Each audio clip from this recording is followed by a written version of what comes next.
If someone reading this article feels broken by grief or weighed down by addiction, what do you want them to know?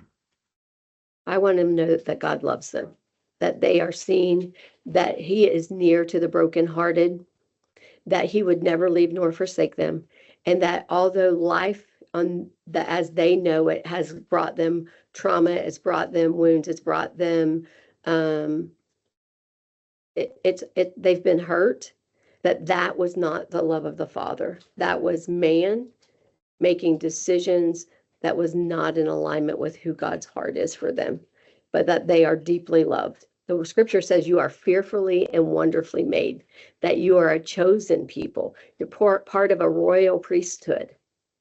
And um, that's our identity. We are sons and daughters of the Most High. We are sons and daughters of Christ. And through that, you have an inheritance. That's who you were created to be. And addiction doesn't negate that. When you repent through, when you say you're sorry, the scripture says you are forgiven. He's washed it clean. He doesn't bring it back up tomorrow to say that you fell short.